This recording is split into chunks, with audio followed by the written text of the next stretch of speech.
presentation, see if it works. Normally it should be possible. I think it will be fine. I'm just wondering if you want to rearrange the room before I do that, or would you like me to start already? I think during your presentation, I think we can just remain like this, and then we'll see how we sit afterwards. Okay, thank you very much. That sounds great. Don't worry, don't worry. Let me just, I will share, I think I'll just share my entire screen because I think it will be easier. Can you see my screen? Ooh. Can you see my screen? Yes. Wonderful, yeah. Super. Okay, yes, and then we'll. Wonderful, thank you so much. Okay, so basically what I'm going to do is bring some of the findings of a long conversation we've been having inside ADCOM on doctrinal texts. And what I'll do is I'll introduce a little bit of where we are coming from, why are we discussing this? And then I'll share with you some of the findings we already have from a survey that we've launched, and we hope a lot of course, our e-commerce members have responded, and now we would love to engage a bit more closely with TheoPhilos, and I guess as part of our wider consultation with all the other ISCs and all the other working groups. And so I'll start. This is our task team. So we were created because we were trying to review how you adopt doctrinal texts and how you create doctrinal texts. So what are we talking about? We're talking about the documents that ADCOM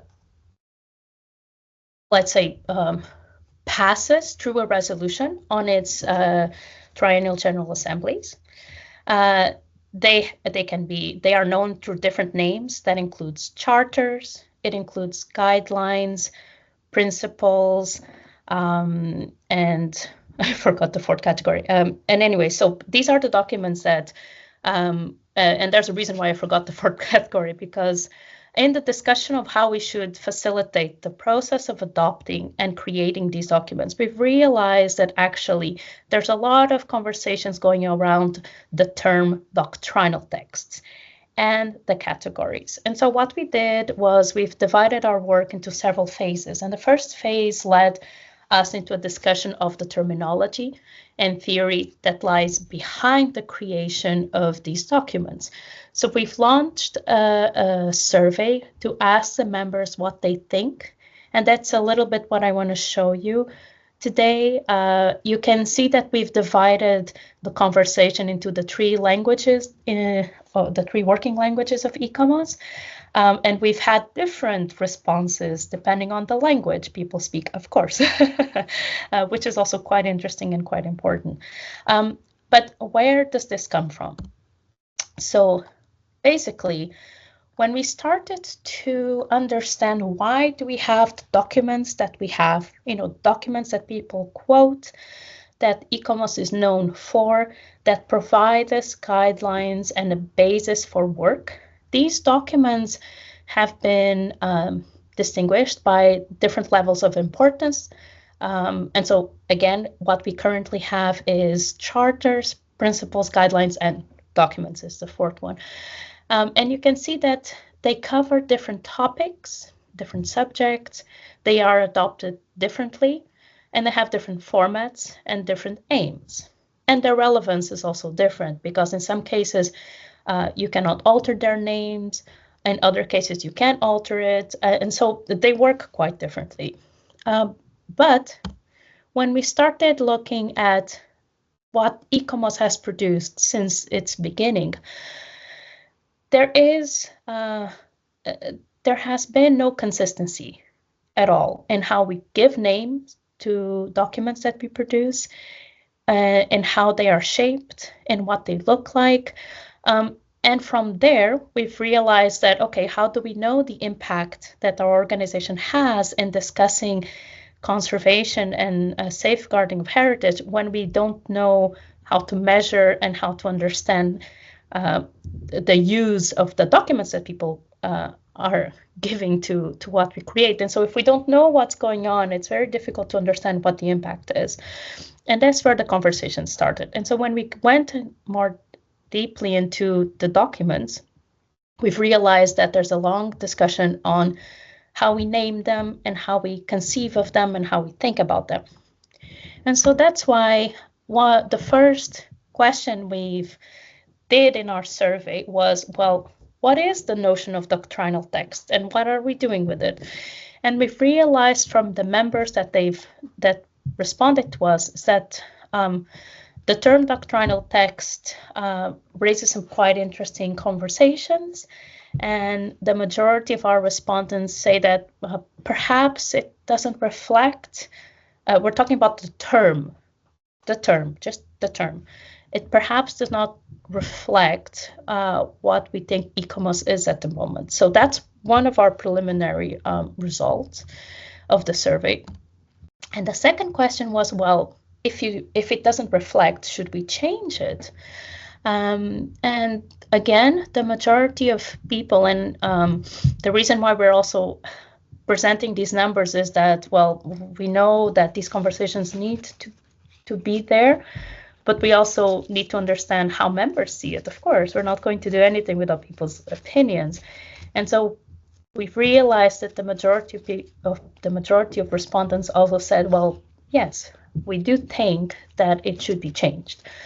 Well, should we change it into what? And after long discussions within the group, we've proposed two possible other definitions. They're not substitutions, they are other ways of viewing what we produce. And instead of doctrinal text, we suggested, well, should we call them reference texts? Or should we call them international recommendations? The majority of respondents says, yes, these could be possible alternatives to name these documents that ICOMOS creates. But then things became more interesting because, of course, we wanted to ask people, well, do you have other suggestions? Or which one do you think better describes the documents that ICOMOS produces?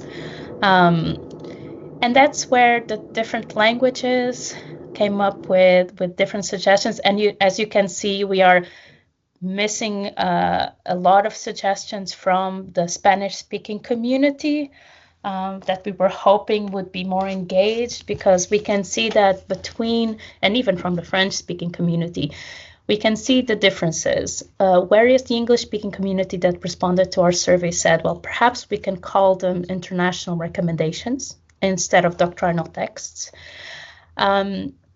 The French-speaking community said, well, actually, they should be textes de référence, which is quite important. It's quite interesting. We can see the different power that languages have, and the way we speak about heritage and conservation is very different depending on the language we use.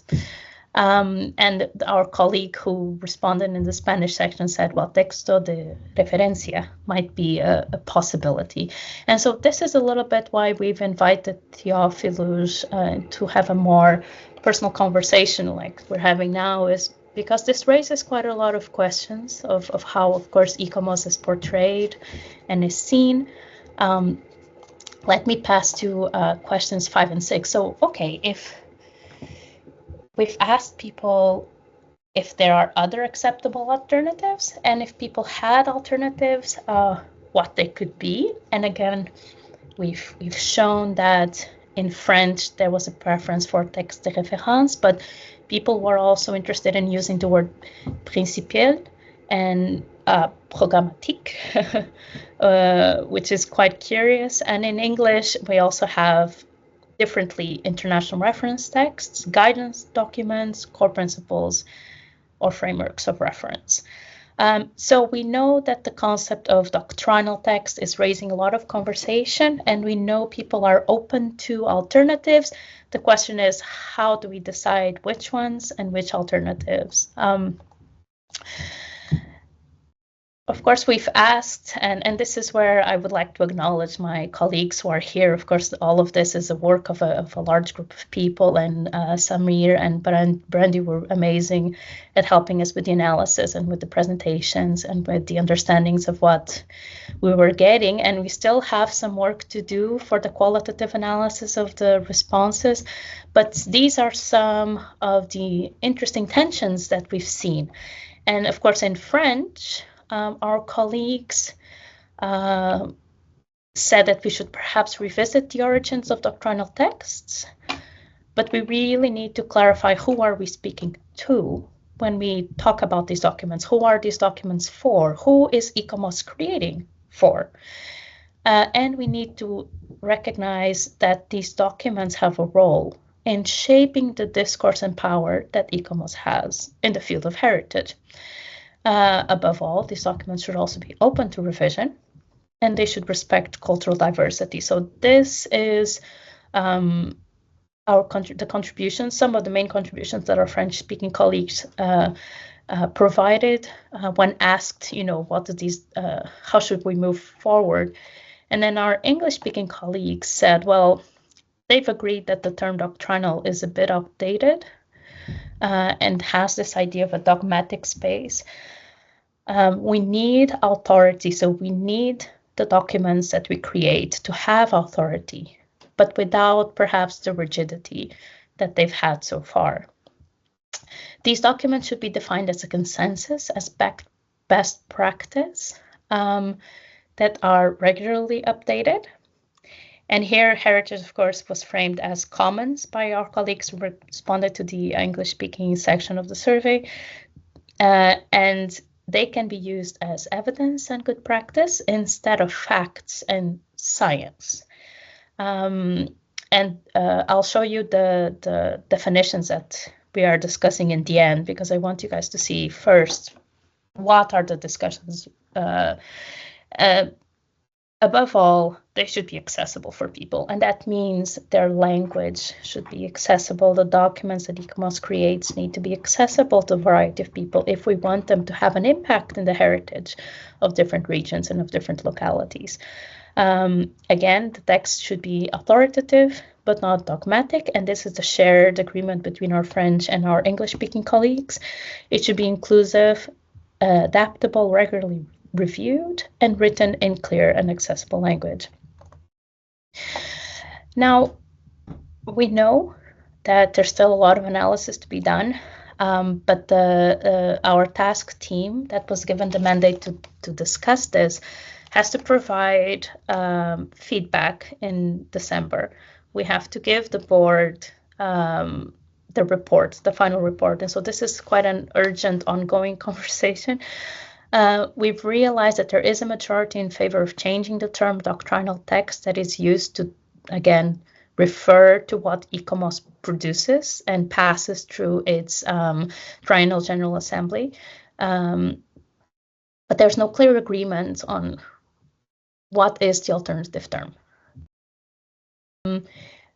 There's a general support, and we've provided a definition of doctrinal text that I'm going to share with you now in the end, and that's where the discussion is going to hopefully come from during this workshop. There's also general support for the new categories that we've presented. So I'll go back a little bit. This is what we have now. This is how ICOMOS works. ICOMOS creates charters, principles, guidelines, and documents.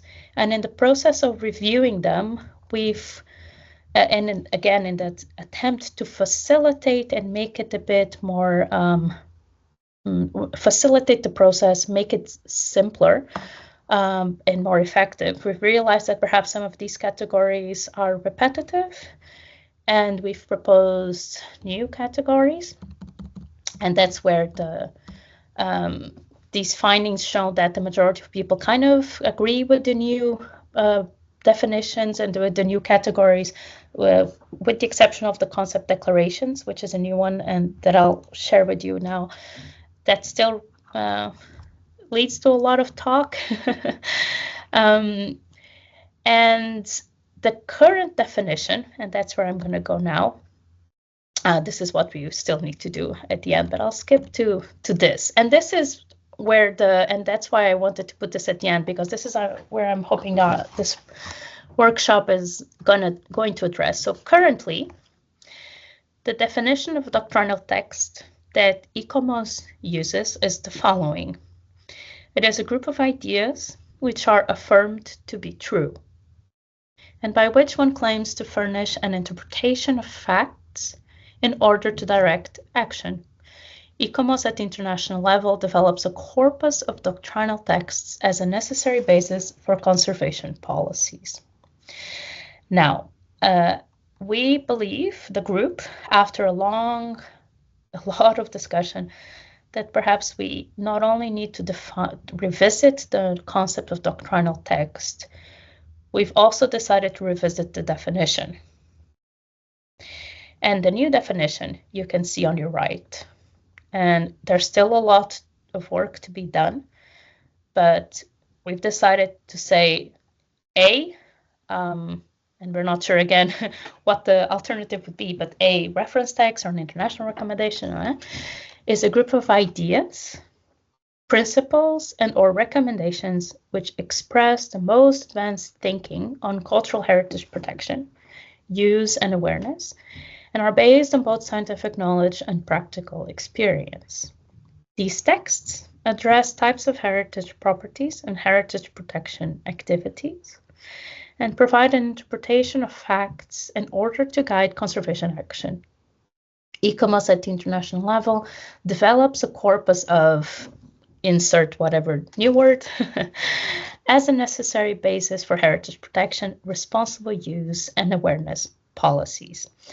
And so you can see that the definition has changed. And one of the big discussions that came out of the survey was on the section that says the most advanced thinking. And so that's currently still, of course, being considered. But this is perhaps one of the discussions that we would invite the working group to have now. And the second discussion is related with the new categories. So presently, Article 9 says that there are 4 types of international doctrinal texts. And following the analysis, we've proposed that perhaps we could make it more focused and more impactful by having 3 types of documents. And those 3 types of documents are charter, guidelines, and declarations. And like I've said in the survey, people were a bit more uncertain about the notion of declaration, which still raises some confusion. But the one that we've decided to join or to merge is principles and charters, because we believe a charter is already a group of principles or a conceptual frame that defines the most advanced knowledge on heritage conservation, safeguarding, and valorization based on both science and practical experience to direct action. And charters may be accompanied by guidelines. Then that would be the second type of document that ADCOM would then approve, are the guidelines. And guidelines develop principles and should provide interpretation and details for procedures, good practice, or requirements for implementation at multiple levels. They should preferably precede charters should preferably precede guidelines. And of course, these are definitions that are still being worked on. And the guideline can take the shape of a position or stance that confirms, updates, or clarifies an idea or an approach related to the ADCOM mandate. And finally, we have declarations. And declarations are documents. So we've substituted the word document by the word declaration, because declaration encompasses a bit more. And it's a position, it can be a position that regards a theme or an approach to the conservation, protection, use, and enhancement of monuments, building complexes, and sites. It can be created independently. It can be a response or position to an immediate issue, a situation, event, or a policy related to DCOM's mandate. And so this was what our survey was about. And in the end, these are the big discussions that are going on at the moment. First, should we change the definition of doctrinal text and the concept of doctrinal? And it seems that there is an interest to do so. And so the question is, how do we do it? And what do we create next? What are we having then? And the second big conversation is about the types of documents that are created. At the moment, of course, they're still known as doctrinal texts, but we started using a bit more the word reference texts. We're not sure yet what the final name will be. And these are the potential new categories or types, which are charters, guidelines, and declarations. And so I will just go back again. The preliminary findings of our survey show that there is some interest in changing the term, but there's no clear agreement.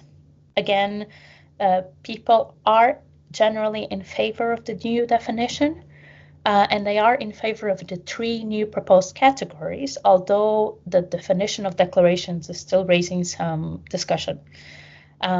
And several respondents questioned whether we should include in the definition of doctrinal of this new reference text or international reference text, or we don't know the alternative yet, but people were questioning whether we should have included most advanced state of knowledge or not. What does it mean? What does it do? And of course, we need much more discussion on this. But that's also the reason why, and we really thank TheoPhilos for allowing us this small space, because we believe that some more discussion is important, and we've tried to have this discussion with several groups. And of course, this is it would be amazing to know what the group thinks and your views and your feedback as we propose and present. As we are preparing for the final well, I guess, recommendation to be sent to the board. So I will finish my presentation now, but I don't know if at some point you want me to show this slide or the next slide for the discussions. You let me know, and I can send it somehow to you, and we can see how we can make this work. Thank you so much.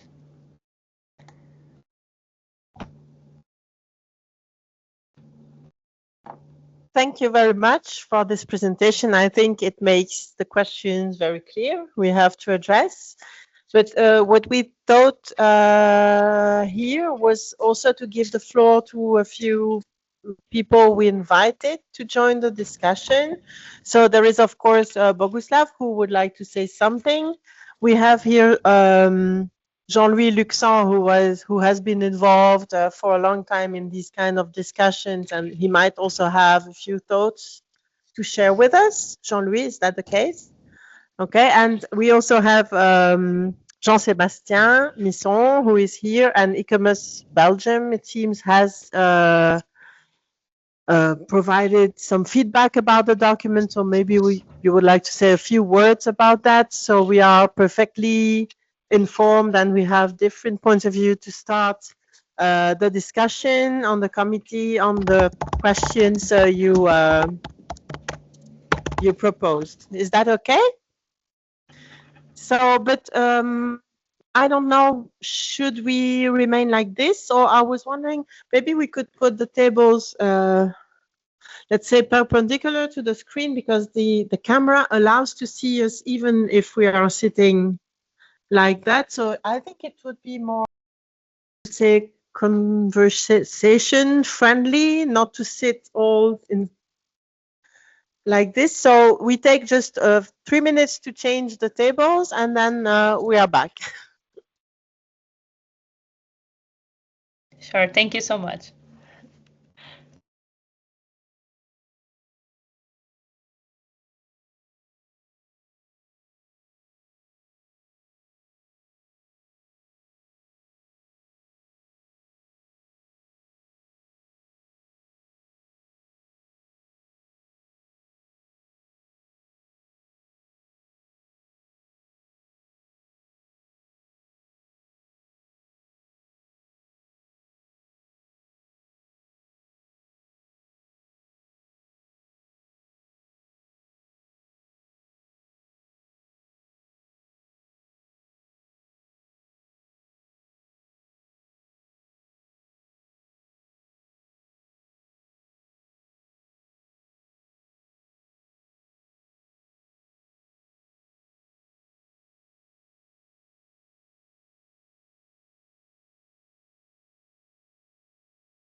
Okay, so first we start with a short presentation by Boguslav. Maybe you can sit here. No, please sit down. The next slide. Yeah,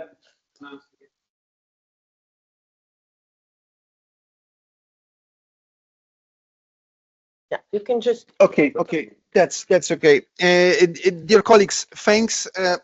So first of all, I have to say that from my point of view, it's a bit pity that we as the committee were not invited to that group, obviously, because we are the theory committee. So it means our main goal of the existence of our committee is to collaborate with the preparation of the doctrinal documents, whatever you call them. So I have to express that formally and officially. That's from our point of view. I do hope that you also share that opinion, that we should be invited for such important discussion. That's the first point. The second point I would like to tell you is that the table presented by our colleague at the very beginning, I elaborated 20 years ago when ICOMOS started for the first time to introduce order in the doctrinal documents. And of course, the number was much smaller in comparison to these times, but it was obvious that we need introduce more order in those documents. And in that proposal, I was thinking that it would be the beginning of that process. And one of the proposal was to make the categorization between those documents. It means which are less important or which are more important. Why it is so important? Because if we make such kind of hierarchy, it would be clear that after elaboration on one document, for example, if charter is the most important, so the other types of documents should be somehow subordinated in terms of content. So it should be clear that if we are preparing the documents on the same topic, so they should be coherent. If they are not, we are not introducing order. So that was the initial idea for that without any continuation. Nowadays, we are in the situation after 20 years that we see that in such a very important for our domain area, which is the theory, it means it is law for the heritage protection, we have a great disorder. And because of that, colleagues started preparation of those documents. We have, generally speaking, we have four problems in that as the beginning of that process. The first one is the name, is the title. The second one is the definition. The third one is the typology of these documents. And the fourth one is the procedure. I'm not telling about the other problems because this is the starting point is that one. I will not repeat that the content presented by our colleague. However, they propose the reference documents or international documents as the proposal for the discussion. They introduce such the definition. What does it mean, doctrinal document? You see the first one is the current, and they are proposing that one, which is much broader. And they also proposed three types of documents: charter, guideline, declaration. As you see, as you know, we have also conventions, we have also recommendations, we have also documents. So this is not the end. So I absolutely agree that we should introduce the order for that. So firstly, very briefly, the function. As I mentioned, we have the importance of that type of documents is absolutely crucial because we don't have another way of formulating the rules obliging in our domain. No other way. This is the only way. So because of that, it is so important. And as I mentioned today, they have two functions, normative and informative. and from the point of view of the normative function is absolutely crucial. The name is crucial. The institution issuing, more important institution, for example, more important document. The authors, it means whether it's a person, it's possible, yes, as we saw the day before. Venice Charter, as a matter of fact, was written, was drafted by one person. That's possible. Then accepted by the Venice conference. However, that was the one person. But that was obvious that the document would be stronger if would be accepted by the whole community. So the institution is issuing. For example, national level is smaller, international level is bigger, that's clear. The authors and the form and structure of the document. So all these elements, they are contributing to the importance of those documents. Not discussing. I know that contradictions and connotations of the expression or term doctrine in our languages, that this we have bad and good connotations. However, from my point of view, absolutely, if we ask which term is weaker or stronger, I'm convinced that doctrine is stronger, knowing, and it's clear with such a negative connotation. Weaker are reference documents, from my point of view, absolutely yes. So from my perspective, we should keep that name and to express why you are keeping. That's the first. Second. The second point is definition. Please compare the definition prepared by colleagues and that definition I am using in my practice. Doctrinal documents, short documents created by teams of specialists. This is crucial, teams of specialists, because we are dealing about the domain, which are presenting comprehensive and advanced program concerning selected problems. They are accepted by the organization or something like that. So it seems to me that in that definition, it is possible to present all important features of all doctrinal documents. If you could read different documents, you will see that in that definition, all these features are included, but this is only for the discussion. And then the last point, which is absolutely crucial from my point of view. You see, it seems to me that absolutely we should keep 4 types of documents, and there is a clear distinction between them: charters, principles, recommendations, and guidelines. What could be the characteristic of these documents? Charter, this is document describing the typological group of the heritage. For example, wooden buildings, wooden heritage, or historic cities, or industrial heritage, whatever. The most important group of the heritage. Principles, that could be document describing not type of the heritage, but the activities which, for example, as you see, authenticity or reconstruction or tourism or teaching, not about the subject, but about the activities. Recommendation, these are the documents which are sometimes necessary if we are reacting on some phenomenon, you know, because sometimes we have to react. For example, reconstruction of the monuments destroyed during the war. Yes, not about the whole reconstruction, because the whole reconstruction, that would be the subject of the principles. But sometimes, or we recommend something against or after the destruction of the monuments in Syria. That should be reconstructed, or after, generally speaking, after those.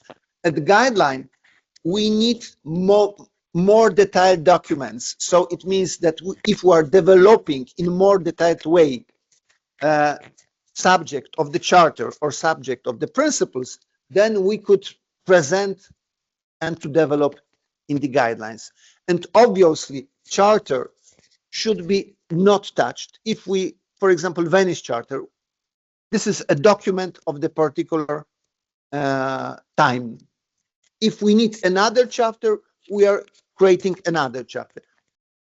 To that, the guideline, similar situation, which is very useful in the World Heritage Movement. They have convention, which is not touched. It's forever important. And we are revising the operational guidelines according to the current needs. Yeah, but the charter is the charter. The same with the principles. So because of that, it seems to me that that structure is more clear in comparison to the structure presented by colleagues. But of course, it should be the subject of much broader discussion, because, you know, the process proposed by our colleagues, but that group was democratic in terms of asking what are the needs, but it is necessary also to discuss about the proposals or results, you know. So you see the difference. The needs, this is the beginning, and then the particular solutions also should be discussed, taking into account our community. And I'm absolutely convinced that we shouldn't be in a hurry, because after deciding about that problem, it will influence all our activities in our domain if we treat that seriously. Yes, after that. So this is absolutely the crucial decision in for our domain. That's my understanding. Thank you, Bogusław. So I think we might now give the microphone to Jean-Louis so he can share his view on the question. Thank you. Well, I am very much in agreement with what Bogusław said, especially for the first point, which was definition, terminology and definition. Maybe on typology, I believe it is too complicated, but I will not repeat what has been said. I fully support the global approach that is being developed by Bogusław. But before getting to the point, I would like to congratulate you, because really we have a very important document in front of us, which make it possible to react. Unfortunately, I didn't have the opportunity to give my point of view. Maybe it's my fault. I did not pay enough attention, but I really congratulate you. We have a very important document explaining the issues and making some proposal, and in a very clear scheme. So thank you and congratulations. This is not a new concern. I have here a document that I was invited, an article I was invited to produce in 2004 for the 40th anniversary of the Venice Charter by the Getting Conservation Review. The title is There is a Need for a Charter on the Adoption of Charters, Recommendations and Guidelines. Really, already 20 years ago, we were realizing that we had to put some order and to pay attention if we want to keep the credibility of the document that are being presented by ICOMOS. So before getting to the document in a few, I don't have a presentation, but I would add a preliminary step to the whole process and some additional step. My preliminary step is considering the fact that there are already so many texts, not only from NGOs and ICOMOS, but also from government, from UNESCO, so many other intergovernmental bodies. So you have a pile of text, and I really believe we have to be careful not develop too many more texts. Otherwise, people get lost. Sometimes they don't know them because it's a difficulty just to identify the issue. And sometimes those texts are contradicting themselves, which is terrible. We have also to take into consideration that all those texts have to be translated. That I will come to that point in my final consideration concerning the follow-up of the adoption of a document. But we should avoid developing too many texts. My very first question would be, is there a real need for a document?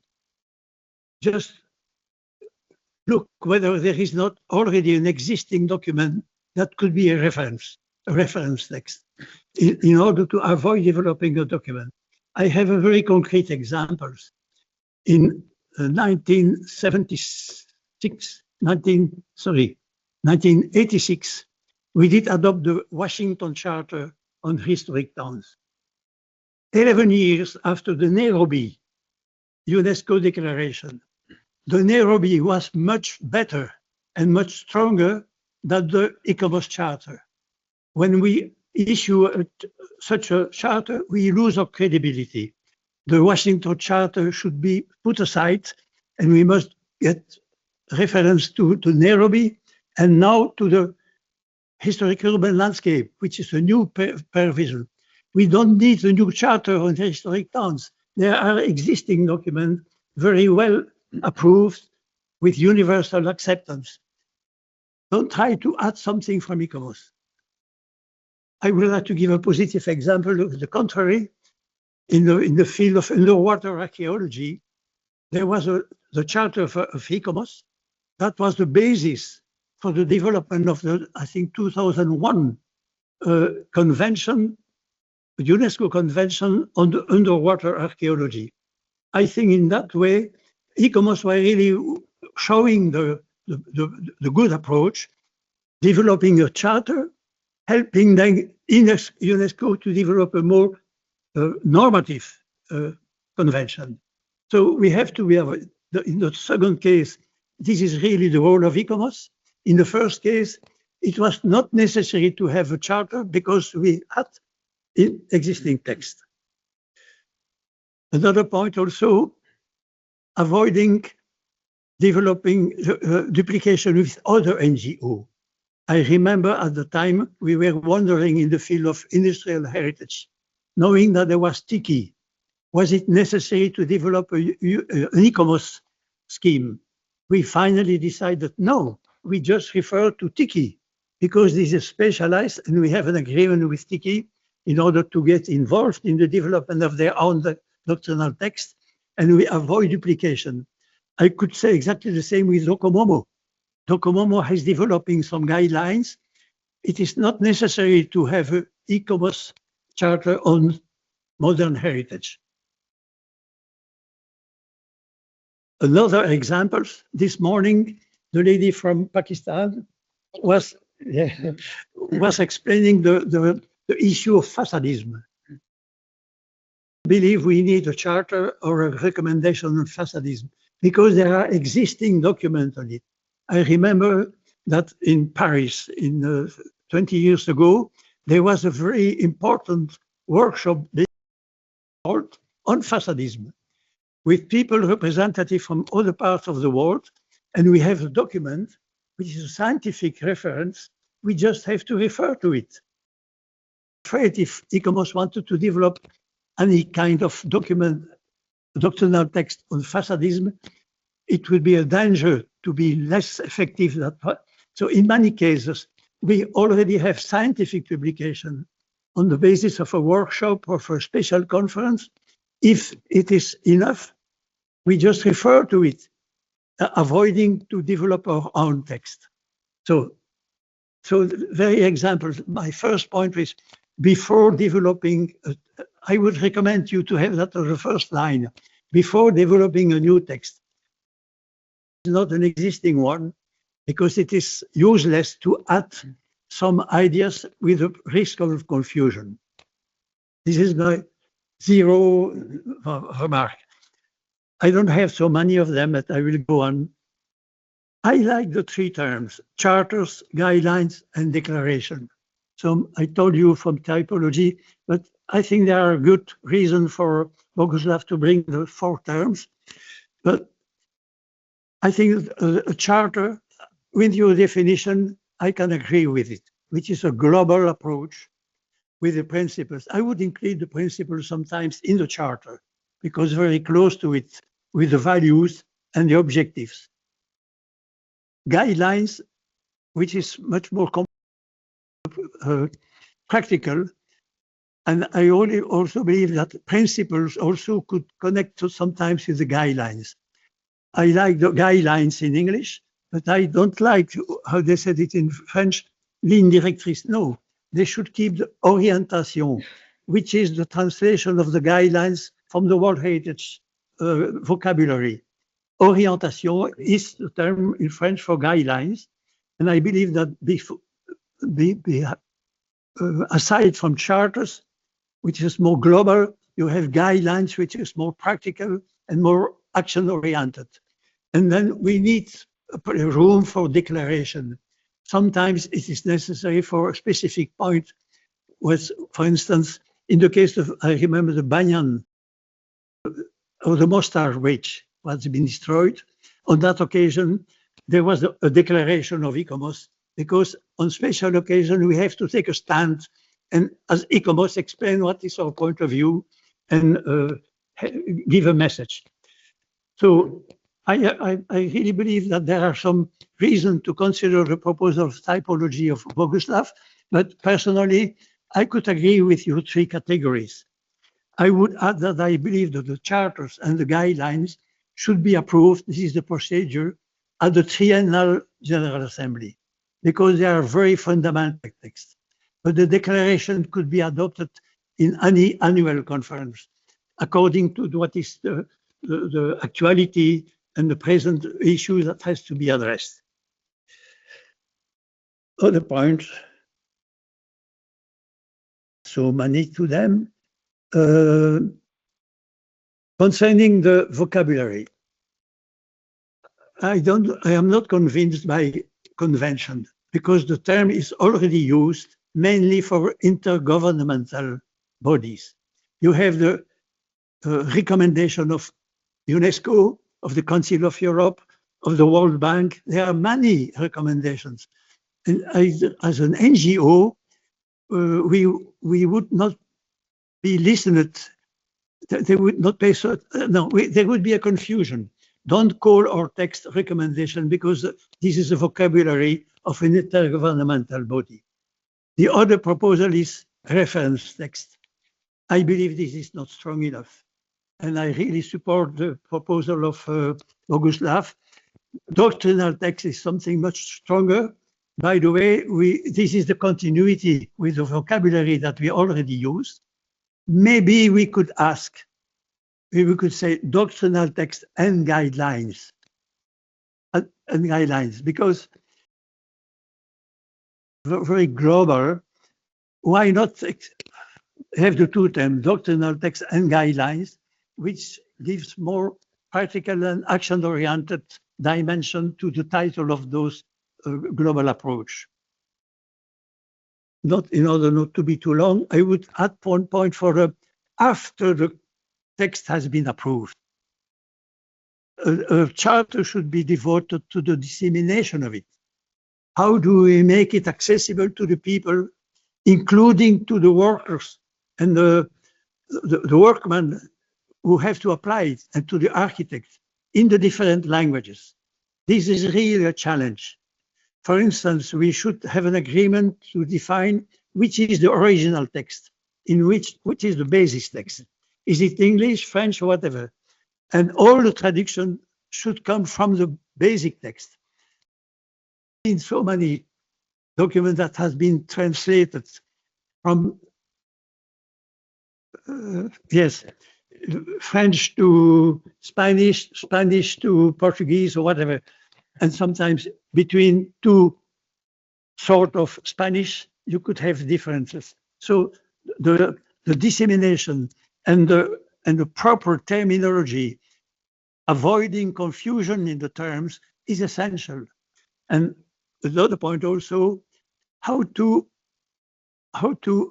take into consideration the concerns of the people who have to apply it, not only the scholars, but also those people, the architects, and those who are in charge of a work in progress. And sometimes that was the case also for the NARA document. You have an addendum with some definition. I think that in many cases this is useful because the professionals are used to certain terminology which is not accepted and very clear for anybody. And by the way, it's sometimes useful also for the professionals to explicitly say what does it mean, and to have the kind of appendix with maybe 10 terms, the main point of vocabulary that has been used in the text, so that it helps people. And additionally, sometimes we had that with some publication of ADCOM, kind of handbook, which is considered as a kind of follow-up of a doctrinal text, which is a very much more action-oriented document. I know it is ambitious, and it is not necessary to comply with the whole variety of documents, but as a matter of principle, I think it's important to say that we have charter, guidelines, declaration, but we also have handbook of practical document. If we are not able to develop it, no matter, but sometimes it appears it's possible to do so, I think it's a complementary production to the whole process. Well, I stop here. Thank you, but once again, thank you for your document. This is the first time I had an opportunity to see such a comprehensive synthesis. It would be interesting, if I may add a suggestion, to identify some important recommendations from intergovernmental body, at least the UNESCO recommendation. There's also a problem, just my first point, my last point, we have the 1972 convention, the World Heritage Convention. At the same time, there was adoption of the recommendation concerning the conservation policy at the national level.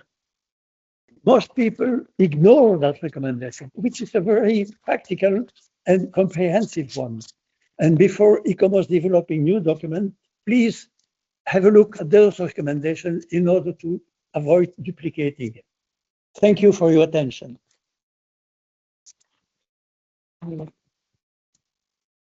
Thank you very much, Jean-Louis. That was really very interesting for the discussion.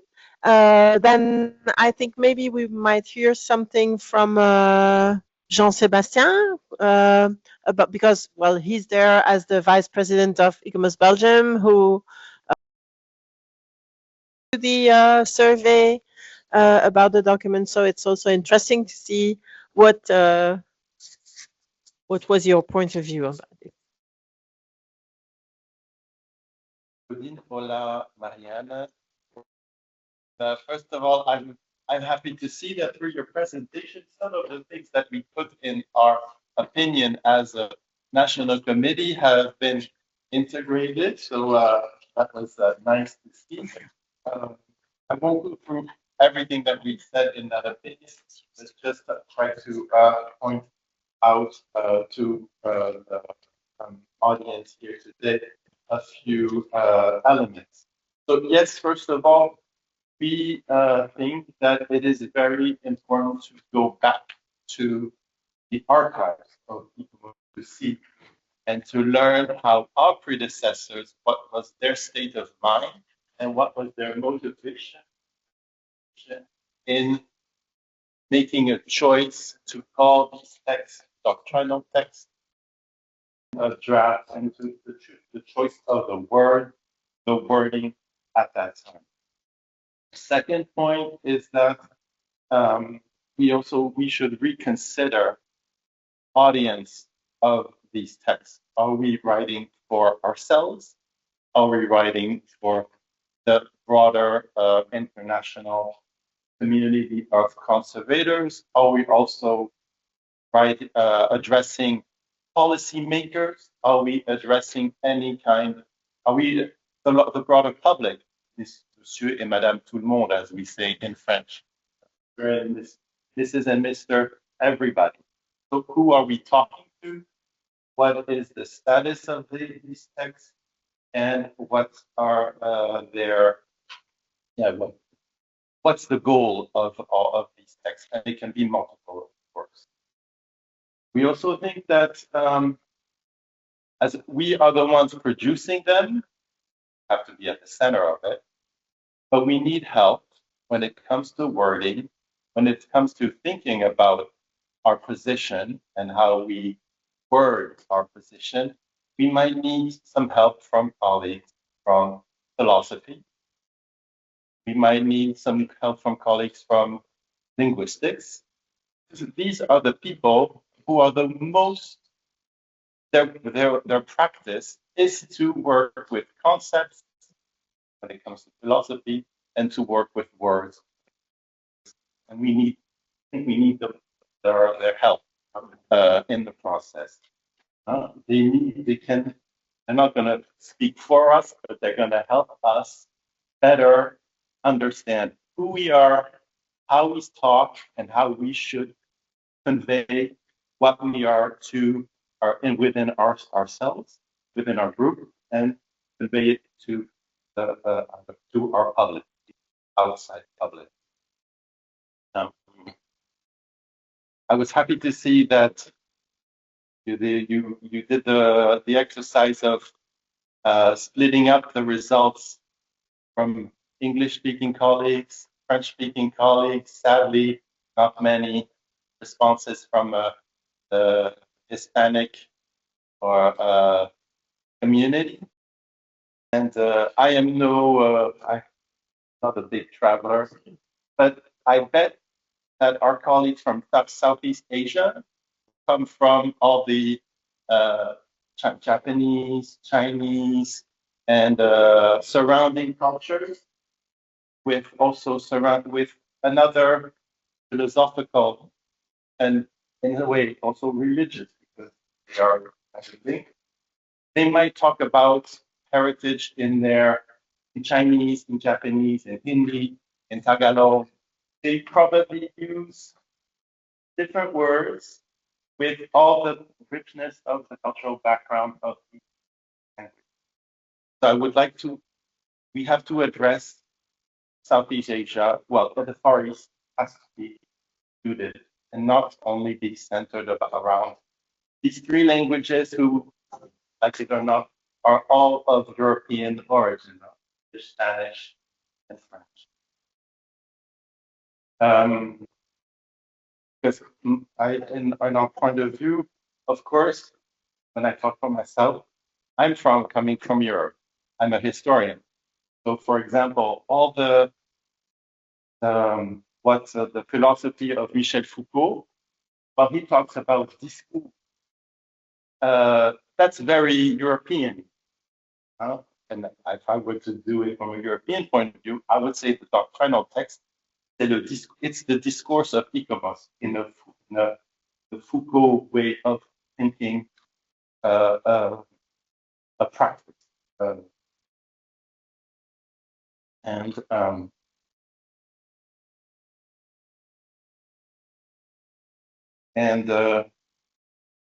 So, yeah, you took on the les textes principiels, les textes grammatiques, those were suggestions that we made. And yes, it is very important to consider the power.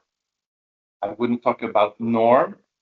That's always, I don't like the rigidity of a norm. So these texts have to be powerful.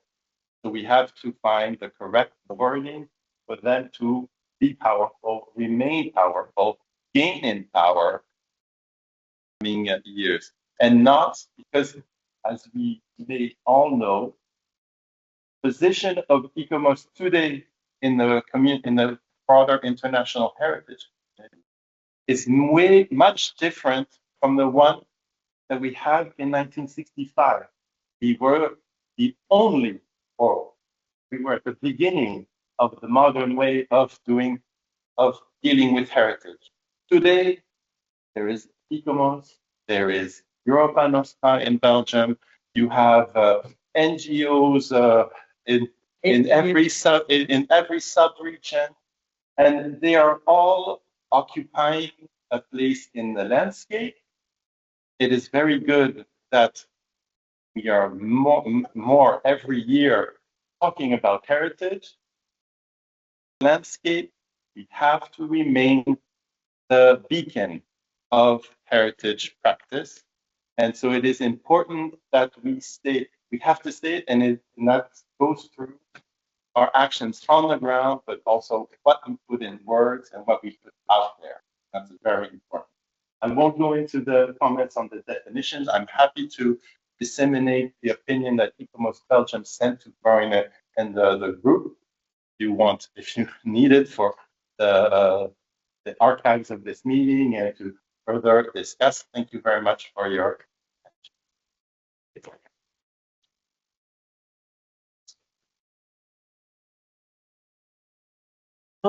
Is the microphone on? Yes. Okay. Thank you so much, Jean-Sébastien. I think now we've gone through the small presentation we had. So now we can give the floor to who would like to react. Well, there are cables everywhere, so it's.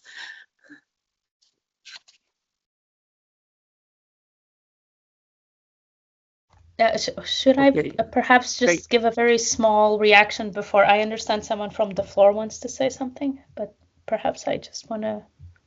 Can I? Yes, of course. Go ahead. Go ahead. I'm so sorry. Thank you so much, to Boguslav, to Jean-Louis, and of course to Jean-Sébastien. And we know that a lot of conversations have been happening on this, and of course I just want to clarify that TheoPhilos was invited from the start. We've sent several invitations, and I know everyone in ICOMOS is quite busy, so it's fine. It happens. And I also want to clarify that, of course, this is just part of the discussion. For example, regarding the process, yes, that's another big conversation we've been having, and the more recent charters that ICOMOS has adopted through the resolutions actually have been translated from one version. So they've selected which language, and then all translations are just from that version. And I think we need to, that will be another step later on that we are working on, is how exactly do we work on this, and we have to have some guidelines that make it, quite clear. So thank you for that comment. That was quite important. And of course, none of these discussions will apply retrospectively, right? So we're not changing the documents that already exist. But I also agree that these discussions are super important. And I don't think, the group has to provide recommendations to the board, but if the recommendation is we need to continue these discussions, that is a recommendation. So we're not saying that these discussions are over. We're just saying that we will need to produce a report. But I don't know. So please, I would open the floor, of course, to those who want to say anything else, and also, of course, to my colleagues who are here with me. If Brandy or Samir want to comment on anything, I definitely encourage them to do so. But thank you so much. Sorry for that. Thank you. Thank you. My name is Calogero Bellanca. I am from Oostenrijk, but I am Italian. I am Vice President of TheoPhilos, and I studied for many years the terminological approach with ICOMOS International and ENICROM. I published some book about this. For me, it's important today open this process, because I remember ICOMOS before NARA and after NARA with Raymond Lemaire and Herbert Stobel, and beginning some fragmentation in that moment about some important document, charter, recommendation, guideline, if you speak in English.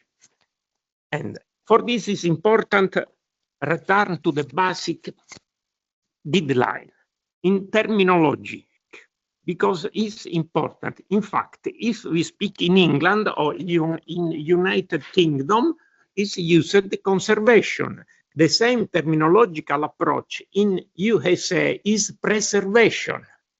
In Italy is restauro. In France is restauration. But in restauration is, in France is particular, because don't remember Viollet-le-Duc today. Allora, this is the basic problem. For this restoration, we have many different declinations in the history and theory together. We have the stylistic restoration, scientific restoration is different, historic restoration, philological restoration, after the Second War, critical restoration, pure conservation, critic conservative. This is the history of our terminology in theory and in practice, because, excuse me, we can't speak about terminological approach only in theory. We must work together, theory and practice. This is the basic element for our history, because I remember my and your common cultural grandfather, we work together in theory and in practice. This is the first approach. For this, I thank you very much, because today is important historic day for ICOMOS, because we reopen the process for the decision for our cultural test, because we must evit the fragmentation. This is the problem, the excessive fragmentation in many documents. Sometimes the documents are regional, are local. We must work in the global definition for help the regional. Different cultural identity. We respect the cultural identity. I remember the slogan of ICROM, because I worked in ICROM for many years, and for this is important today. Okay. For a moment, because it's very, very important. It's only to say, thank you very much. It's only to say that this is the real Calogero Belanca. It's real Calogero Belanca. It's not a ghost. It's not a ghost. It's not a phantom, because Calogero Belanca doesn't appear in the persons which are here. So excuse us, but this is the real one. I want to say, because it doesn't figure here. No, so thank you. Allora, Nigel, then I will. Hi, so Nigel Walter, I'm the Secretary General. We had a very interesting discussion last night as a board about some of the questions that are raised in the document. Speaking personally, I have a lot of sympathy for moving away from the term doctrinal text, because for me as an English speaker, there's a decolonization aspect to the term. It's too, it sets up too many unhelpful associations now if our audience is outside of ourselves, which I am absolutely convinced it should be. You know, we should be addressing society as a whole in like layers of an onion, but we have to be legible to those outside, and the term doctrinal text is not legible anymore, at least in English. The interesting thing from our discussion was that there's a very strong view amongst us that and a reluctance to give up the term doctrinal text, because it has a seriousness and a weight to it. And the discussion that we had last night divided between from countries with empires who felt the negative side of doctrinal, and those countries that never had empires who don't feel it. So there's something, it's a really difficult question. I think excuse me, in your presentation, there was a nice phrase about the phrase needing authority without rigidity. I think that's a good guiding principle, because to me, the current label has too much rigidity.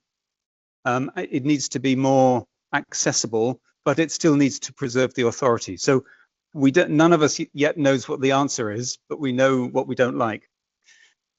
Just very briefly on the typology. Personally, I find the threefold typology that you're presenting to be helpful. Again, that's my personal view. There are other justifiable views. Okay. Oh, and Giora, I think. It will come to you. Well, it's much easier to react than to initiate. And I have some things to react on. And while we should really be thankful for the document, I believe that we have to officially, for the fact that we are not part of it, officially to the leadership of ICOMOS. But otherwise, it's important and very helpful.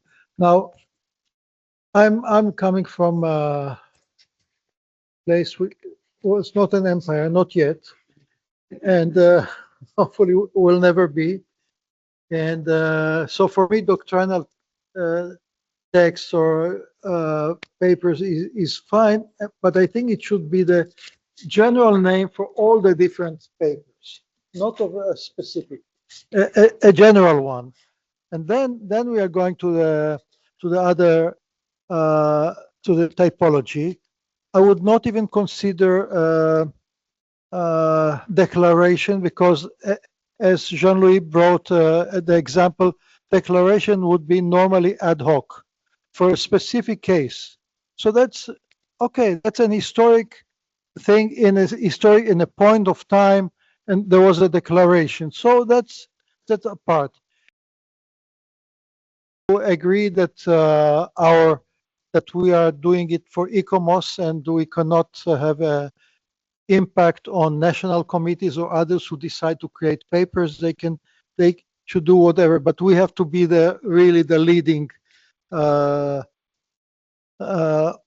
organ in this case. Of course, there's UNESCO, but and one issue is the need for, yes, there was the Washington Charter, there was Nairobi, which is very better and more detailed, but then came Valletta paper, and even in Valletta paper on its own has already some changes, and this is a result of evolution of conservation. So once there is evolution, there will be a need for whether it's an edit paper, corrected one, and then it will really depend whether it's a charter, and a charter, as saying Boguslav, should not change. That's a charter. It was right for its time, while guidelines and principles, they should be they should follow the evolution and changes in thinking. Certainly in urban conservation, there are big changes in evolution and so on. But I agree with this subdivision of charters, guidelines, and the fourth one, which I would combine them. I would combine them. There are more details. They are going into details. Thanks.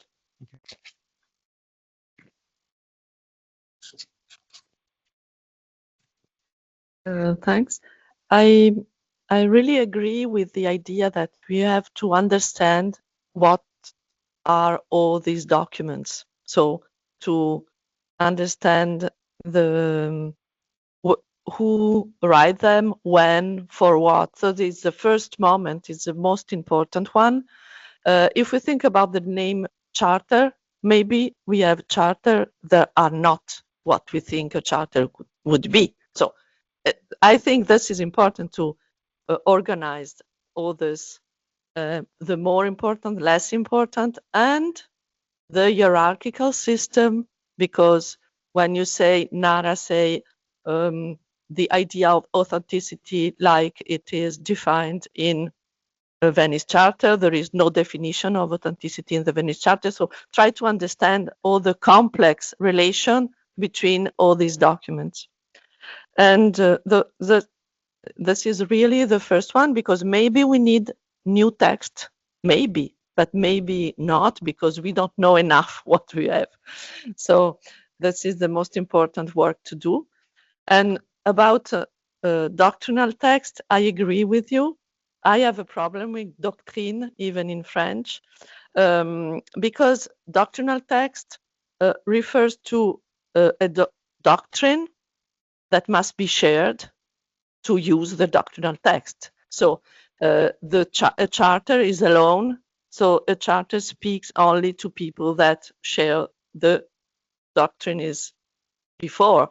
So this is a real problem. I think there is the document is too short. So what are we talking about? What is the system, the idea of heritage we share to have only 2 or 3 articles? So this is doctrinal, maybe is not the good word for this. Thank you.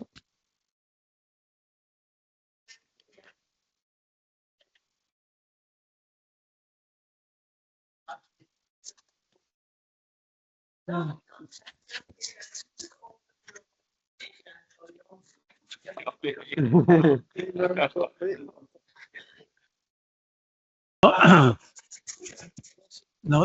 just to support the suggestion of Jean-Sébastien, when we had the NARA meeting, we realized that in Japanese, the word authenticity had no translation.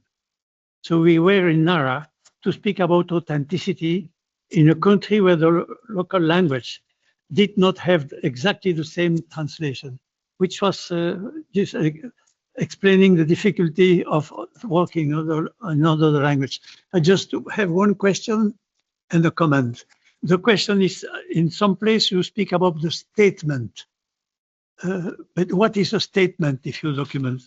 I don't know where it is, but you speak statement. What is the difference between a statement and a declaration? Because you are adding one more category, and I did not have a clear view of what was the meaning. My other point is just a global consideration.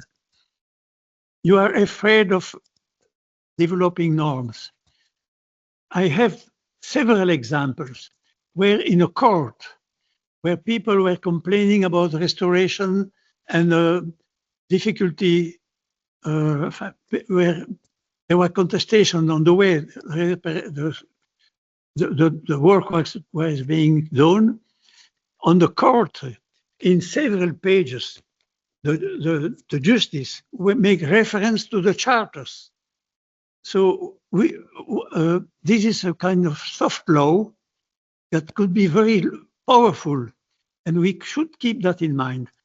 When you speak authenticity, integrity, many fundamental concepts that we have on our charters can be very useful when you have an action on court. Though, don't be afraid sometimes to have a kind of, I would not say normal, but very clear expression of the values, because that can be very useful when you have a controversial discussion, even on court. No, I have example in Lithuania, in Spain, even in our country, Belgium. No, so it's very useful to, in many cases, we are happy when in a judgment, they are referring to an ADCOM charter. This is a kind of recognition. Thank you. I don't want to be uncomfortable. What would be the perception?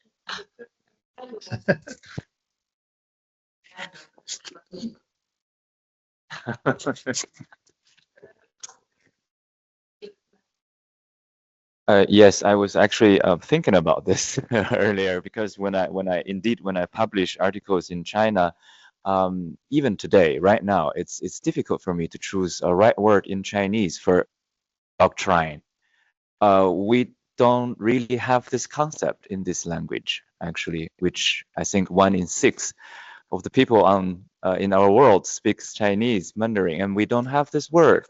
I even have a question, maybe Nigel can help me to answer. So in English, doctrine, this is really a question. There's no judgment behind it. It's really a matter of fact question. It's the word doctrine has a kind of religious origin behind it. The very beginning, it's like so does this makes the thing true that if we use that word, then it makes like we're in a kind of religious sector or or for a cult. Okay, I believe. So yeah, okay. So if that's the case, because I'm now really thinking in your language, maybe I will agree with you. I think, yeah, maybe it's I'm a little bit reluctant in still, keeping using this word, because like I said, we don't even have a concept like this. And if we really choose a correct Chinese translation, that word we use today as a direct translation to doctrine is still strongly related with religion. It's not really about a belief or something for like neutral or international like ADCOM. It's really about religion, doctrine. So the word is 教义, but whatever. Yeah, so that's so in this case, I really think maybe it's better to step a little bit away from this. And that's the first comment. And then the second one I can see in this document, in this table 1, a comparative analysis of existing ADCOM's doctrinal text based on Article 9. I can see the documents is only rated as important with 1 star, but we know, Claudine, the NARA document is it's maybe the second most or heatedly debated doctrinal documents, but why it bears the name of document, but why the importance is only 1 star? So where is this system? What I'm still new to this, so this is my 2 comments so far. Yeah. Thank you very much. But there are many comments now. There is. Yes, just then. Because I was involved in what is now called the China Principles, and it was called Principles because we started to work on it when I was at the Getty, and we suggested the China Charter of Conservation. We were told, like with doctrine, that when you translate the charter, the meaning of charter in Chinese would have a legal aspect. And that's why it was decided to use principles. So there are differences which come from the language. Which was remarkable in the China Principles is that they don't say the China Principle for the conservation of Chinese heritage, but for the conservation of heritage, cultural heritage in China, which is a good example that I made reference to very often. They are including in the heritage in China, even heritage coming from other culture, which was a very inclusive approach. And in the field of cultural dialogue that was mentioned this morning. So we have first Jos, who would like to, and then we will give the floor to colleagues online. So I'm Jos Wely, and I'm probably the only one here who is not a conservationist or doesn't have a background in that. I'm a philosopher. You just asked for one, and worse, I'm a lawyer. So the first thing that I wanted to point out is what actually you just noticed, which is that looking at what you presented from the committee, I noticed the fear of anything that is, you use the word normative, but even values. There is this, I think the word value, as far as I could see, it popped up once in the form of valorization. Lots of emphasis on facts, on science, on best practices, but no acknowledgement that every single decision made by conservationists is a moral decision. You're always making a decision about what ought to be done, what is for the good of the people who are, for whom this building is of importance, for whom this piece of art is of importance, and so forth. So I find this very problematic that we are so afraid to reflect the fact that we make these decisions. And I think that an organization such as ADCOM needs to have the guts to simply say, this is what we're doing. That doesn't mean that it has to be forever, that it has to be a law. You can acknowledge that it's always a work in progress, that it will always have to change. But I think we need to be clear that we are making value judgments, and we shouldn't hide that from our colleagues, let alone from the public at large. And indeed, courts obviously, judges obviously will look at documents like this because they have even less background in this area than I do. At least my father was a cultural historian. But what else would a judge do? It's the same in medical cases. They will turn to medical documents, to physicians, and say, what would you do? What is the standard of practice? How else am I supposed to judge? So we need to be mindful of the fact that for sure, these documents will be used by non-conservationist authorities if they have to make judgments. So I think we need to move away from this fear, acknowledge, of course, this is not law fixed for everybody, but let's keep in mind, even laws get changed continuously. Now, there is the interesting thing here, right, that we don't have a process of changing documents. It seems to me, when I'm looking at the whole process, that it is a very ad hoc-ish event, right? There is some meeting and some document comes out, and as we learned yesterday, sometimes it's actually many, many years in preparation, but then suddenly somehow some documents is produced and nobody can even predict how important it will be, like the narrow document that was just mentioned. Nor is there a process for changing it, as is the case for laws. So I think now that ICOMOS has lots of partners too, as you just mentioned, lots of other organizations who are generating documents, that it might be good to self-impose a relatively strict process of generating these documents, have a process for changing them. There's a whole body of you can copy it off from any national code of law, how you change laws. Put that into place, maybe create 3 or 4 new categories so that we have a clear break with what we have produced in the past. Intentionally not call them charters, so as to not suggest we're still doing what we've always been doing. And then, of course, now we also then have to be very disciplined so that when we generate these new documents, we do it according to the process that is in place for it. These are the outside comments that you're getting from me as a non-conservationist. Who wants to go next? Thank you very much for these very interesting comments. I think now we have to give the floor to people online. So I think there is first Rosanna, and then yes, it's too small for me to see, Tamas. Okay, so Rosanna, we listen to you. Okay.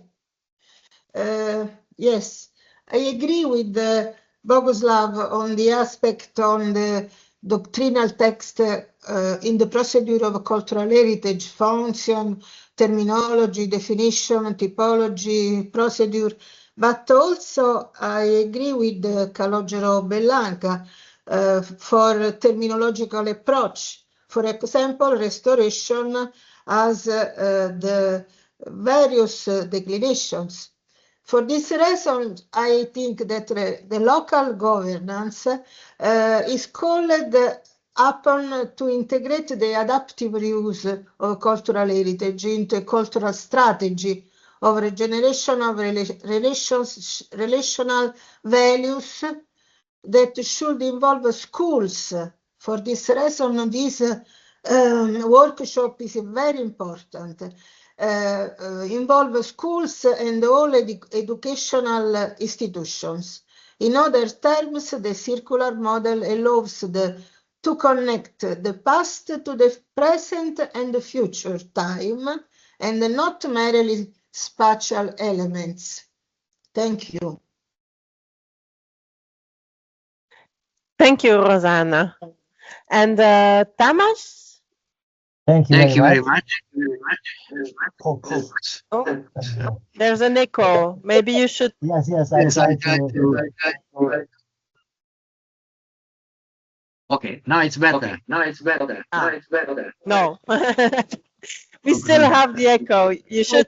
The microphone of your computer should be. Okay. And now?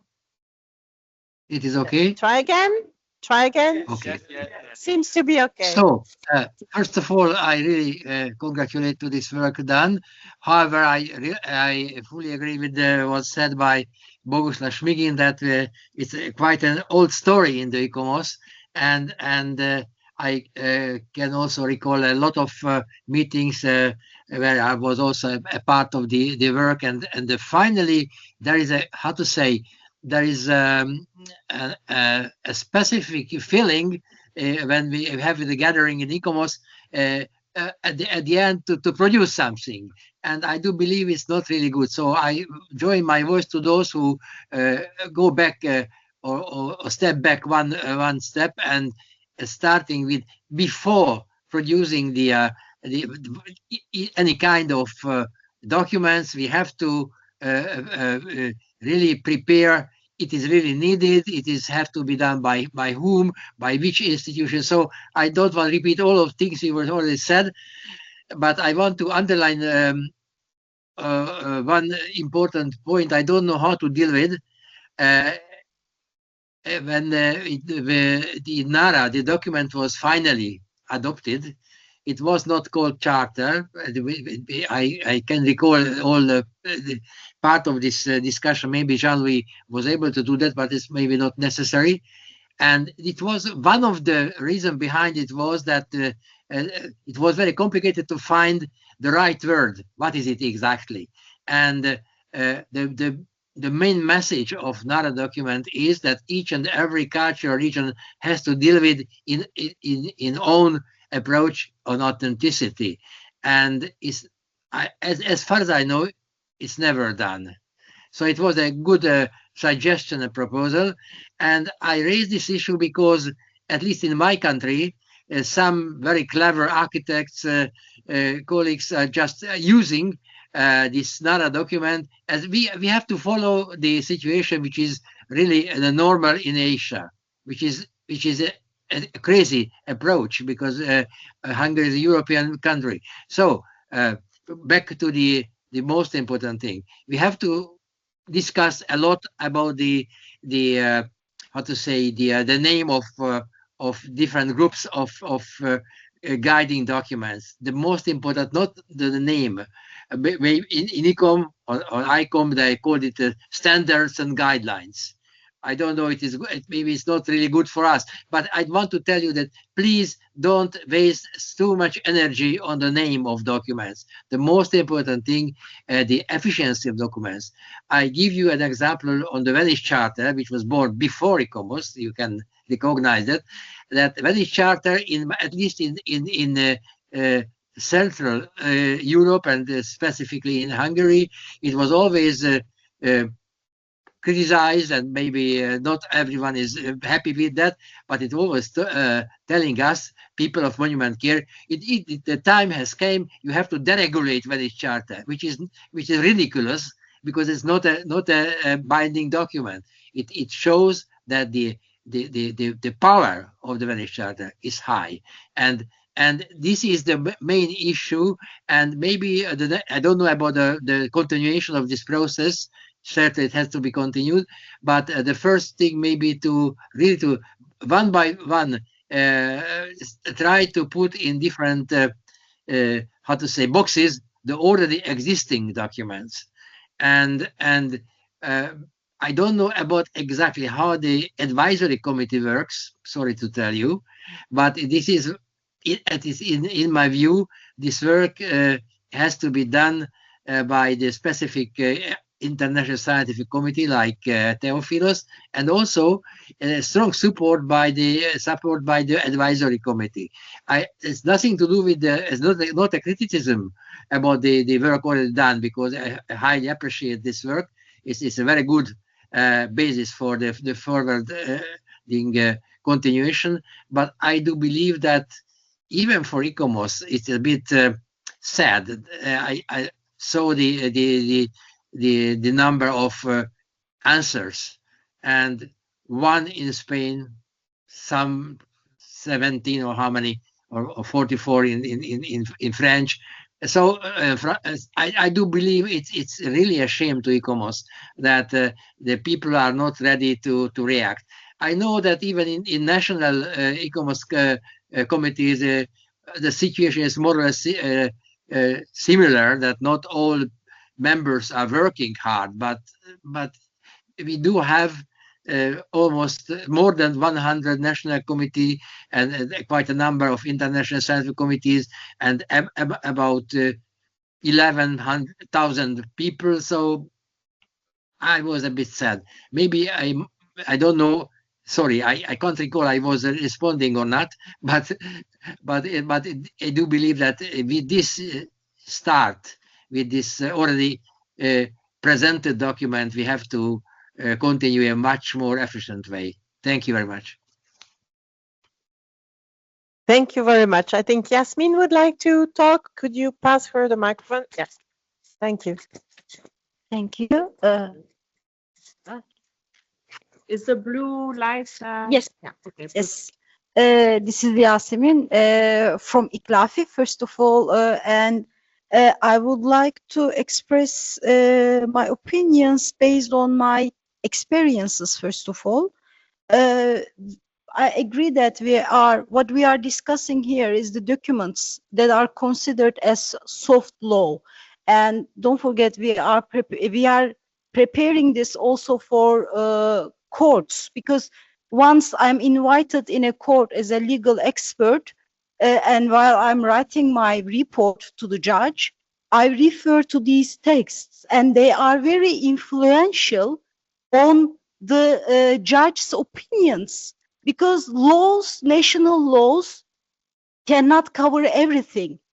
And our texts are very important while giving such important decisions in the courts.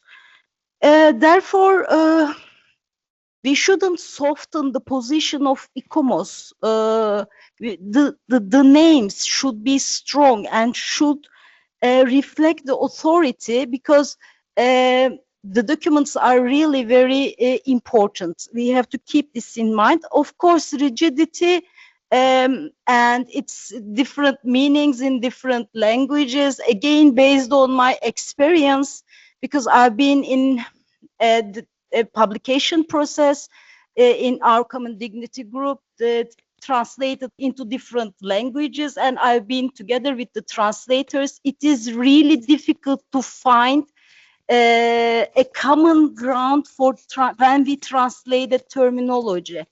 Therefore, maybe without considering different meanings in different languages, we have to find a common ground and a similar terms in different languages can be included. But if we are going to include Far East, maybe we have to think about Arabic also. But it is, there are lots of languages, and it is really impossible to find one common term that fits all languages. It is very difficult. It takes too much time to find that terminology. Linguistic philosophy, I agree, but we need a law as a discipline while we are discussing such changes, because there is hierarchy of norms, and this typology is kind of a hierarchy of norms. And it is important to consider the law discipline and its possible contribution to these discussions. Tarje is there in the group, working group, but I don't remember. He doesn't have a background of law as far as I remember. What else? There were some notes. And one point, yes, we are talking about documents of ICOMOS, but there are scientific committees, and at the end of some meetings, there might be some concluding remarks of the scientific committees. We had this discussion in our Izmir meeting. At the end of the meeting, we would like to submit a final word of ICOMOS about a specific issue, and it has taken 2 days to find a proper name of that document. What is it? It is a statement, a declaration, what is that name? okay, it is not an ICOMOS doctrinal text, but we are a scientific committee and we would like to say our word about a specific subject. So maybe we can consider also such documents not strong as charters, but those scientific committees may also use such documents. Thank you. Thank you very much. May I say something myself, maybe?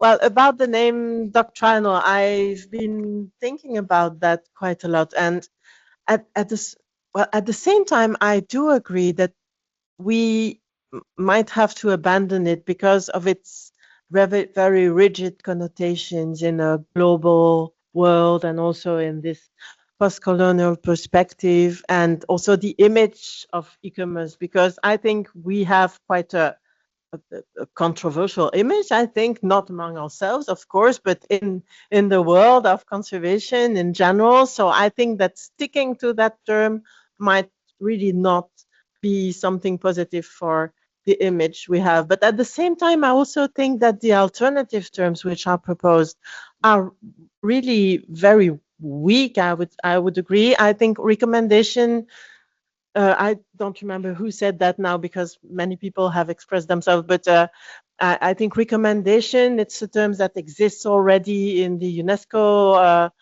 vocabulary and so on. So I think that would bring confusion to this whole terminology.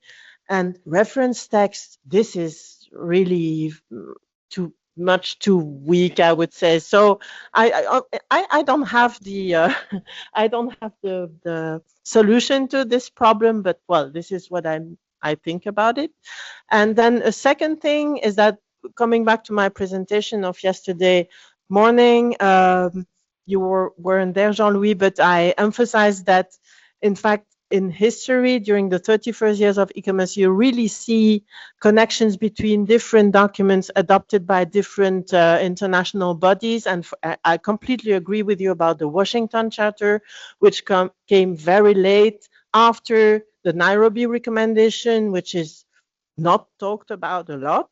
I don't think many people read this Nairobi recommendation, which was also connected to the European Charter and the work of the Council of Europe. So what I think would be very important for e-commerce, for the past documents, but also for the future documents, I think it would be really important to put them in their context on where you can find them. You could also find when they were drafted, by whom, in which context, and maybe have some basic vocabulary about the main concepts used in the document. And I think only this action could contribute to give them a less rigid, a less, let's say, that would present them as human productions at a certain moment in time and not as the table of the laws which are valid forever.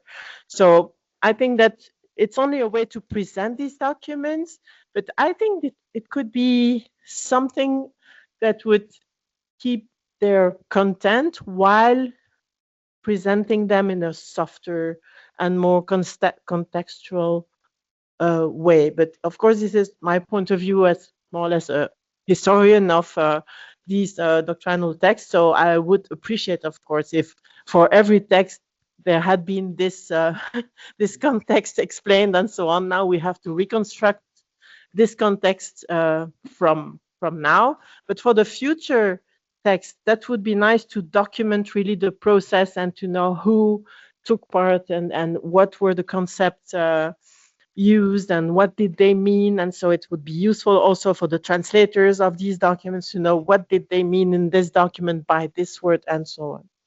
So well, this is my contribution to this discussion. So who would like to, there is someone online. It's Tamas. Tamas, would you like to Thank you. say Can something? you hear me? Yes. No, Can you hear me? Okay. Okay. So, So, very short remark. Sorry. No, Echo is back. Echo is back. Do you have Do we any have challenge any with my? It's It's too too strong. strong. What is What is the the problem? problem? No, it doesn't. Yeah. Before, Okay. it's fine before. When he first started speaking, it's okay. Now, No, Can you? no. no, it's still And And now now it's it's okay. okay. Okay. more or So less. a very A very short Right? short remark remark about about the No, no, no. more than more than once you once you mentioned No, mentioned it's the the Washington Washington Charter Charter and no, no. and It in in doesn't connection work. with connection with Nairobi Tamas, Nairobi recommendation. recommendation. So So may I tell you tell you that that there are there some are some confusion confusion because because Tamas, we Nairobi don't. Nairobi recommendation was We really adopted don't recommendation hear. in in 1976, 1976, 1976, 1976, and the and the Washington Washington Charter Tamas, was Charter was adopted adopted we in really in don't 1987. understand anything. 1987. So it So is it is 11 11 years years later. later. And And of of course, course, this is this a is a production production of the of the CIVI, CV, the the Comité Comité International de International de Village Village Historique. Historique. And And I do I do believe that believe that you can criticize, of course, and also also recognize that recognize that the the follow-up follow-up of of Washington Washington Charter, the Charter, the Valletta Valletta principles and principles so on and so on are are even even better and better and better. better. But I But I think think we have to we be have to very be very clear and and correct on correct that, on that, on on dates dates and on and the on the collection. collection. Tamas, Okay. Okay. I'm Again. sorry, but we really, really don't understand anything Just because we again. hear you twice. Now it's better. So maybe Yes.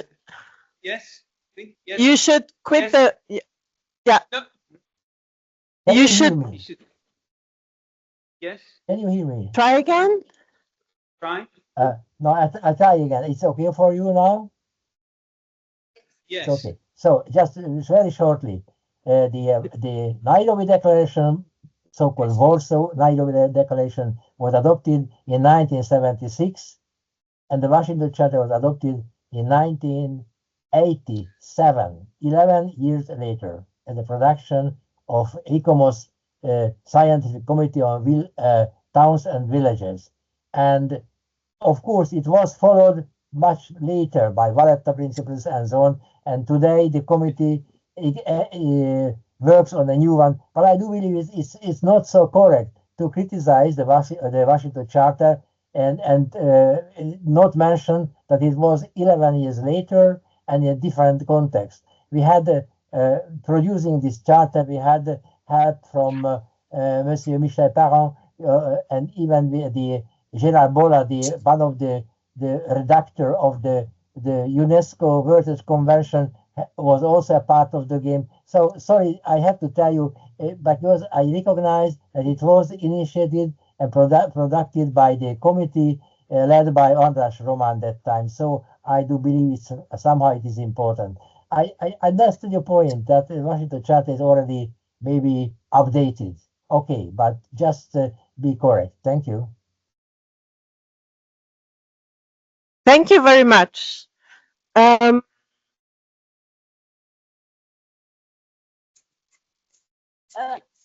wonder something I'm sorry, I couldn't see your name, by the way, about the study on these renaming the documents. Did ICOMOS or the group conducted a study about the other organizations, how they name their documents, what kind of studies they have done? What about their hierarchy, the procedures, the typology? Have you conducted a study like this? No. Okay, because we are not the only international organization dealing with terminology or procedures. We can learn from them. Just an idea. No, thank you so much. Of course, we could learn from them. But I mean, as everything else within ICOMOS, all of us are in voluntary positions. We're doing our best. I think it would be amazing, not only to do a study of how other organizations do this, but also how the law is working in different countries. How we did try to do a bit of a retrospective analysis into our own documents, where they would fit nowadays, and why is it that the naming of the documents like it was mentioned, for example, with the NARA document, of course, we don't know the impact of what we produce. And whereas, of course, it's called a document, it had a huge impact. But I agree also with the comment that perhaps the names are not necessarily the most important. We're just trying to understand how we should move into the future with some of these. But I just wanted to react to that. We did not do it, but we would love to do. I think that would be amazing to do that. Thank you. Well, I would Thank you add very to much. that. Sorry, I would add to that in the group. We did look at ICROM and IUCN and fellow advisors to UNESCO to see what they used. And then it was kind of a conscious decision not to do what they did, and that ICOMOS should stand alone within the group. Okay, thank you. Theodore would like to say something, and then afterwards I think we will have to slowly close the meeting. Of course, we won't come to an agreement for a statement together now, but I think we had a very interesting discussion, but this is not finished. I give the microphone to Theodore. Yes, it would be first a remark and then a question. You told at the end of your speech that the discussion was almost over. In fact, as we can see, it brings up so many interesting aspects and points of view. So now, considering these different voices and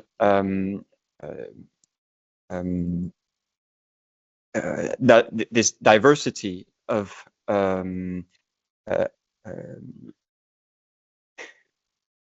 benefits, I think, how can we work together more closely, and how can we have more time for this? Because discovering this in only like 10 minutes and then discussing in 1 or 2 hours is very little to give you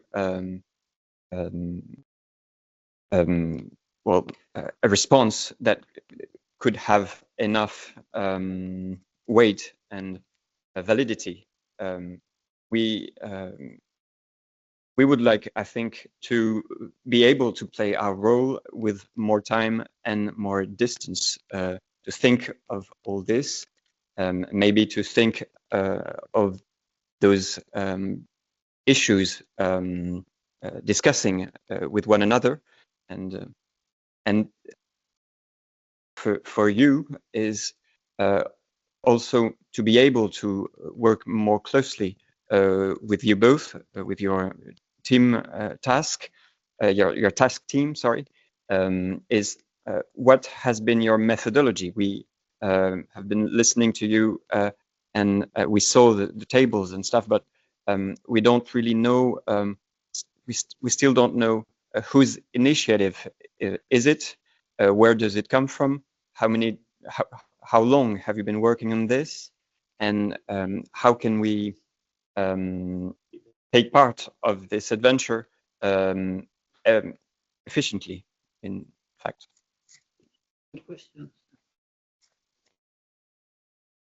I don't know, Brandy, So would you like also to answer with me? I can do that. So I would start by saying this is an initiative of the board of ICOMOS. So the board of ICOMOS created a task team noting that there has been an issue with how these documents are adopted. So the main task was not to look at the naming process. The task was to look at the process. How do we adopt? How can we make it easier? Should we do annually? Should it be triannual? What's the difference? And in that discussion, a group was created. Like I've said before, we have invited TheoPhilos several times to be a part of the discussions. I don't know why the message is not, I don't know. Like I said, ICOMOS is quite a complicated organization, and I know sometimes things don't work in how we pass the message, but I believe we were created, Brandy, correct me if I'm wrong, 2 years ago that we've been working on this. It's been more than 2 years. More than 2 I think years, it's right? like 2.5 years at this point. Yeah, and we've invited colleagues from different groups at different stages. We've had different people with us. This is the first time we're doing a survey, and it was out for some months that we've opened it up for members to reply. I agree with the comments that have been made that this is not representative at all, considering that we are more than 12,000 members, 90 something answers, it's not representative. But I think what's very important to say is we have a mandate and we need to reply to that mandate. And that mandate is coming in the sense to an end. I'm not saying that discussions are over. I'm saying our mandate, we have to produce something. And if one of the things we will say is, look, we need to have more discussions, that's going to be a part of our proposal for the board. It can, we can suggest that if that's the feedback, then the discussions don't have to be over. We're just saying that we've had to define a couple of months to do the survey, to do the analysis, and to go back to the board with some conclusions.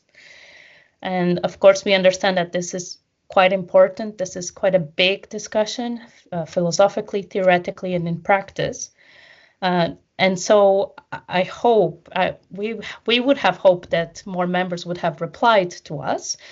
Of course, if TheoPhilos would like to offer us their view, we would love to have those, to put alongside the views of all the other ISCs and national committees who have kindly contributed to this discussion.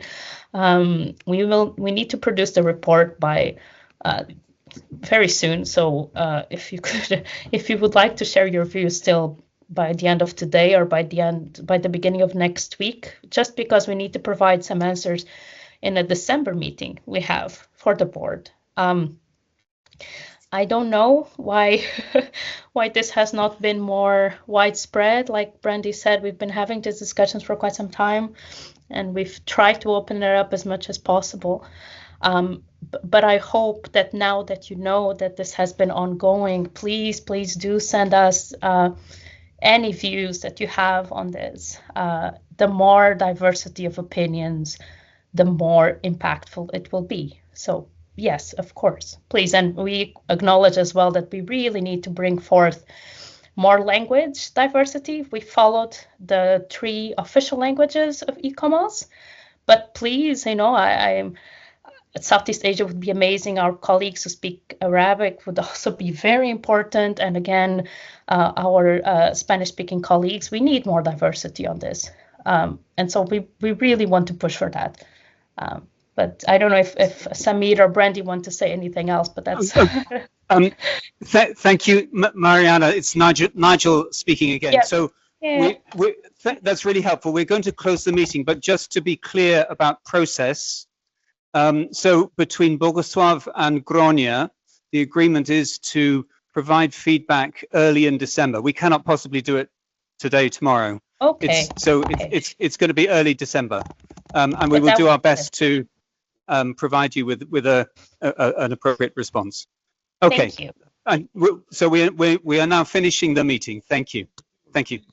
Thank you so much for this space. Yeah. Okay. Excellent. Thank you. Thank you.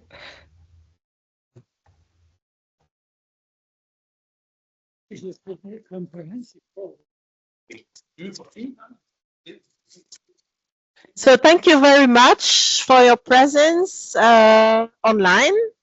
So now we will close the meeting. Thank you very much to those who presented, to being there, to presenting what you did. This was really very helpful. Thank you for the colleagues who contributed to the discussion. And thank you very much for the colleagues who are, who are still in Liège. We will share a drink now here. So sorry, we will have a drink thinking of you, but you will be in our hearts. Okay. So goodbye.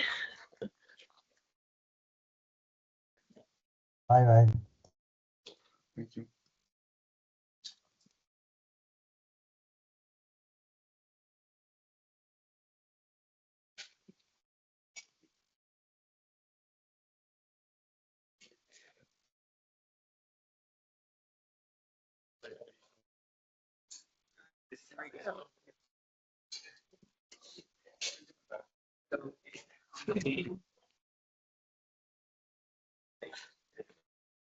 Please.